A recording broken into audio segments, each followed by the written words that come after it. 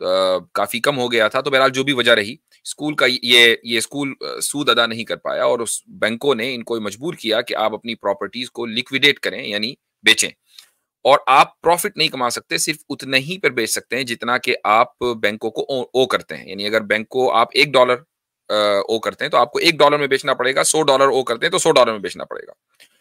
تو یہ جو قیمت آپ نے آخر میں دیکھی 3.7 ملین, یہ دراصل بینک کو او کرتے تھے, اور بینک نے مجبور کیا کہ اتنے میں ہی آپ کو بیچنا ہے. ہم نے بیانہ دے دیا, اور 80 دن کی جو سمجھ لیجیے کہ گھڑی ہے وہ شروع ہو گئی. 1 دن گزرا, 2 دن گزرے, اب 2 مہینے رہ گئے, اور مجھے یہ فکر ہوئی کہ بھائی ابھی تو سمجھ لیجیے کہ یعنی کچھ بھی نہیں ہوا, تو 2 مہینے میں ہم یہاں تک کیسے پہنچیں گے. تو ایک دن میں نے ہماری جو ایمان یونین اور اسی طریقے سے لارئیبا ٹیم, میں نے دونوں جگہ پر گفتگو کی کہ ہمیں یہ اسکول شروع کرنا ہے, اور یہ ہمارے مقصد کے مطابق ہے. یعنی ہم جو کام کر رہے ہیں سوشل میڈیا پر, اس کو ہم زمینی سطح پر لانا چاہتے ہیں, تو ہمارے مقصد کے مطابق ہے. تو کیا ہمیں اپنے جو ویورز ہیں ان کے پاس جانا چاہیے اور ان سے تعاون مانگنا چاہیے؟ تو سب کی رائے ہوئی کہ ہاں ایسا کر لینا چاہیے. اور پھر یہاں تک کہ اس پر بھی بات ہوئی کہ اس کی لاجسٹکس کیا ہوں. یعنی اگر کوئی ہمیں انڈیا میں یا پاکستان میں یا بنگلہ دیش میں یا سعودی عرب میں کہیں بھی بیٹھ کر کوئی $1 بھی ہمیں دیتا ہے, تو وہ ہم تک کیسے پہنچے گا؟ پہنچنا تو US ہے اس کو. لاجسٹکس میں کئی دن گزر گئے, یہاں تک کہ میں نے ایک اعلان بھی کر دیا کہ میں بہت جلدی ایک اسٹریم کرنے والا ہوں, اور وہ بہت اہم امپورٹنٹ اسٹریم ہونے والی ہے. وہ اصل میں یہی موضوع تھا کہ میں آپ کے پاس آتا اور آپ سے کہتا کہ بھائی یہ ہمارا پروجیکٹ ہے اور آپ اس پروجیکٹ میں کیسے تعاون کر سکتے ہیں. یہاں تک کہ یہ ہوا کہ اس اسٹریم کا جو تھمبنیل ہے وہ بھی بن گیا, اور اس کا نام تھا the project of the century. کہ اور یہ حقیقتاً ہمارا خواب یہی ہے, اور انشاءاللہ آپ دعا کریں کہ یہ پروجیکٹ آف دا سینچری بن جائے. تو یہ ہوا کہ بھائی آج چلو اسٹریم کریں گے, لیکن دل نہیں مانا. چلو کل کریں گے, پھر نہیں مانا. میں گروپ والے مجھ سے پوچھتے تھے کہ آپ اسٹریم اسکیجول کیوں نہیں کر رہے ہیں, تو ٹائم تو بہت تیزی کے ساتھ جا رہا ہے. میں کہتا تھا کہ ہاں کل کروں گا, چلو ٹھیک ہے پرسوں کر لیں گے, چلو ٹھیک ہے اگلے ہفتے کر لیں گے. میں ٹلا رہا تھا, اور اس کی وجہ تھی کہ میں یہ ہمت جٹا نہیں پا رہا تھا کہ میں آپ کے پاس آؤں اور آپ سے یہ کہوں کہ اس پروجیکٹ میں آپ یہ تعاون کریں. چونکہ کسی کے ذہن میں بھی یہ بات آ سکتی ہے کہ اچھا بھائی آپ نے اتنے سال کام کر لیا, اب آپ کے اتنے فالوورز ہیں, اتنے سبسکرائبرز ہیں وغیرہ وغیرہ, تو اب آپ ان کو اپنے حق میں استعمال کرنا چاہتے ہیں. میں یہ نہیں کہہ رہا ہوں کہ آپ لوگ یہ سوچتے, لیکن خدا نخواستہ کسی کے ذہن میں, اور خصوصاً ہمارے جب اتنے مخالفین سوشل میڈیا کے اوپر بیٹھے ہوئے ہیں کہ جو موقع کی تلاش میں رہتے ہیں کہ کسی طریقے سے ایسا ہو جائے, تو میں نے کہا ٹھیک ہے, ہم اپنے طور پر لوکلی یا انٹرنیشنلی کہیں بھی جو ہے وہ اپنے طور پر لوگوں کو متوجہ کریں گے, اور انشاءاللہ اس طرح کے کہ ایک بزنس ماڈل کی شکل ہو یا جو بھی ہو, ہم اس میں لوگوں کو لے کر آئیں گے. تو ماشاءاللہ بہت سے حضرات ایسے آئے کہ جنہوں نے تعاون کیا, اور اس میں 2 افراد ایسے ہیں کہ جن کا تعاون جو ہے وہ شامل حال رہا. اور تو پہلی شخصیت ہیں اس میں مولانا قاسم رشید صاحب. تو یہ انگلینڈ میں ایک جن کا تعلق دیوبند سے ہے, انگلینڈ کی سے تعلق رکھتے ہیں, انگلینڈ میں رہتے ہیں, وہاں ان کا ایک بڑا ادارہ ہے. تو میں نے ان سے رابطہ کیا اور ان کا تعاون بہت زیادہ شامل حال رہا. اسی طریقے سے ایک مفتی حذیفہ وستانوی صاحب ہیں کہ جو گجرات سے تعلق رکھتے ہیں, اور ان کا وہاں بڑا مدرسہ ادارہ ہے, ان کا تعاون بھی شامل حال رہا. یہ 2 شخصیات ایسی ہیں کہ جن کا نام لیا جانا اور ان کو کریڈٹ دینا, یہ ایک سمجھ لیجئے کہ یہ بہت ضروری ہے. جب آپ کوئی کام کرتے ہیں اور اس کام میں آپ کے معاونین آپ کے ساتھ آتے ہیں, تو ان معاونین کا ذکر کیا جانا بے انتہا ضروری ہے. اور اس کی وجہ یہ ہے کہ من لم یشکر الناس لم یشکر اللہ, کہ جو شخص لوگوں کا شکر گزار نہیں ہو سکتا, لوگوں کا شکریہ ادا نہیں کر سکتا, وہ اللہ کا شکریہ کیا ادا کرے گا. تو اس لیے ان 2 حضرات کا میں نے ذکر کیا ہے بالخصوص. باقی پوری کمیونٹی کے اندر بڑا ایکسائٹمنٹ ہے, اور الحمدللہ جمعہ کے دن ہم نے اس کی کلوزنگ کی, اور یہ پورا اسکول برہان اکیڈمی کے نام سے, الجن اکیڈمی سے ہٹ کر برہان اکیڈمی کے نام ٹرانسفر ہو گیا. اور اب ہم 1 مہینے کے اندر انشاءاللہ اسکول کا ابتدائی کلاسز سے آغاز کرنے جا رہے ہیں. یہ جو پوری جرنی ہے مجھے یہ 10 دن پہلے، اسکول کلوزنگ سے 10 سے 15 دن پہلے مجھے یہ یقین نہیں تھا بلکہ یہ اسکول کبھی کلوز ہو پائے گا. ہمارے عاصم افتخار صاحب نے کئی مرتبہ مجھ سے پوچھا کہ وہ مفتی صاحب اسکول کا کیا رہا. میں جواب نہیں دے پاتا تھا کہ میں کیا کہوں کہ ہو رہا ہے کہ نہیں ہو رہا ہے. اور لٹرلی ہمارے پاس اس کے 10% یا 5% بھی نہیں تھے کہ ہم اس بڑے کام کو انجام دے سکیں. یہاں تک کہ ہم نے یہ بھی کیا کہ ہماری جو پرسنل ایسٹس ہیں ہم نے ان کو بھی سیل پہ لگایا. یعنی ہمارے ساتھ جو 2-4 لوگ تھے ہم نے کہا چلو ہم اپنے پرسنل ایسٹ سیل پہ لگا دیتے ہیں، چونکہ یہ کام ایسا ہے کہ اس کو کرنا ضروری ہے انشاءاللہ. تو ہم نے اپنے پرسنل ایسٹس جو ہیں، جو ہماری پراپرٹیز کہیں بھی ہوں، وہ ہم نے سیل پہ لگا دی. وہ نہیں بھی کی تو وہ جو بھی ہوا تو ہمیں یہ ٹینشن تھی کہ بھئی یہ کیسے ہوگا، لیکن اللہ تعالیٰ نے آخر کے 10 دنوں کے اندر اس کا نظم فرمایا اور الحمدللہ یہ ہم نے اسکول کلوز کیا. تو یہ جو میں پوری آپ کو خبر سنا رہا ہوں وہ اس پس منظر میں ہے کہ 2 ہفتے اسٹریم کیوں نہیں ہوئی، چونکہ میں ان چیزوں میں لگا رہا. اور دوسری یہ بھی ہے کہ آپ کے لیے جاننا ضروری ہے کہ الحمدللہ امریکہ کا لارجسٹ اسلامک اسکول برہان اکیڈمی کے نام سے الحمدللہ ہم نے یہاں قائم کیا ہے. اب آپ لوگ کا جو تعاون ہے وہ اس معنی گر ہے کہ مجھے آپ کی ان دعاؤں کی ضرورت ہے کہ ہم یہ اسکول سکسیسفلی چلا سکیں، اور صرف شکاگو میں نہیں بلکہ اس کا جو ریپلیکا ہے وہ دنیا کے مختلف شہروں میں ہم قائم کریں، اور اس نصاب اور اس نظام تعلیم کے ساتھ کہ جس نظام اور نصاب تعلیم سے ہمیں یہ توقع اور امید ہو کہ الحاد اور ارتداد کا خاتمہ ہو، لوگ سائنٹزم کی اس مینٹالٹی سے نکلیں اور وہ سائنٹسٹ بھی بنیں، وہ انجینئر بھی بنے، وہ ڈاکٹرز اینڈ فزیشین بھی بنے، اور یہاں تک کہ وہ اپنی دنیاوی زندگی میں ایکسلنس لے کر آئیں، لیکن وہ اپنے خدا کو اور اپنے معبود کو کبھی نہ بھولیں. یہ اصل میں مقصد ہے، اور اس مقصد کی جو کامیابی ہے وہ اوور نائٹ نہیں ملا کرتی ہے. جو ایجوکیشنل جو تعلیمی انقلاب ہوتا ہے وہ اوور نائٹ نہیں ہوتا، اس میں ٹائم لگتا ہے. اس میں اس کا سمجھ لیجئے کہ جو پہلا پھل ہے وہی خصوصاً اسکول لائف میں وہی 12-15 سال کے بعد پکتا ہے، اور پھر اس کے بعد وہ بندہ جو اسکول پڑھ کر نکلے گا وہ آگے کالج جائے گا، یونیورسٹی جائے گا، اپنی عملی زندگی میں قدم رکھے گا، اور اس کے بعد اس تربیت کو وہ آگے ملٹیپلائی کرے گا. تو اٹ ٹیکس ٹائم. لیکن انقلاب تو پھر اسی طریقے سے آتا ہے نا. ایسا تو ہے نہیں کہ آپ نے سوچا اور اگلے دن وہ بات ہو گئی.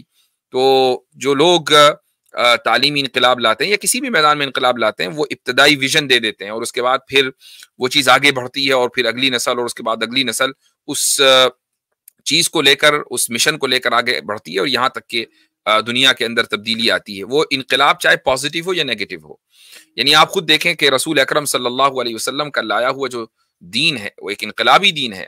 تو آپ علیہ الصلوۃ والسلام تو خیر اللہ کے آخری نبی اور رسول تھے، تو معجزات بھی آپ علیہ الصلوۃ والسلام کے ساتھ تھے. اس کے باوجود 23 سال لگے اس انقلاب کو مکمل کرنے میں، اور آپ علیہ الصلوۃ والسلام کی وفات کے بعد پھر صحابہ کرام خلفائے راشدین اور ان کے دور میں پھر اسلام کہاں کہاں پہنچا ہے. آپ علیہ الصلوۃ والسلام کے دور میں تو عربین پیننسولا سے یعنی جزیرۃ العرب سے اسلام باہر نہیں نکلا تھا. یہ تو ایک پازیٹیو مثال ہے. نیگیٹو انقلاب کی جو مثال ہے وہ ہے فرینچ ریولوشن. فرینچ ریولوشن کوئی پازیٹیو ریولوشن نہیں ہے، نیگیٹو ہے، اور لیکن اس کا اثر ایسا ہے کہ پوری دنیا میں ہر جگہ محسوس کیا جاتا ہے. تو اس کے جو معمار تھے روسو اور وولٹیئر، تو کیا ان کے دور میں ریولوشن ہو گیا تھا؟ وہ تو مر گئے تھے. ریولوشن ان کے مرنے کے بعد ہوا. ان کی افکار، ان کی تحریکوں کی، ان کی جو تحریریں تھیں ان کی بنیاد پر ہوا. اور پھر فرانس میں بھی اس کو کئی سال لگے کامیاب ہونے میں، یہاں تک کہ پھر وہ تقریباً 100-150 سال کے بعد وہ ریکگنائزڈ ہوا اور پوری دنیا کے اندر اس کے اثرات دیکھے گئے. تو انقلاب تو پھر اس طریقے سے آتے ہیں. تو آپ کا جو کنٹریبیوشن ہے وہ اب یہ دعائیں ہیں کہ آپ اس تعلیمی انقلاب کے لیے جو دین کے نام پر برپا کیا جا رہا ہے، لیکن ساتھ میں مقصد یہ بھی ہے کہ ہماری جو نسلیں ہیں وہ دنیا کے میدان میں پیچھے نہ رہیں، اور ایجوکیشنل ایکسلنس جو ہے وہ ان کو حاصل ہو، اور دین ان کا مقصد ہو، اور اس طریقے سے وہ ربنا آتنا فی الدنیا حسنہ وفی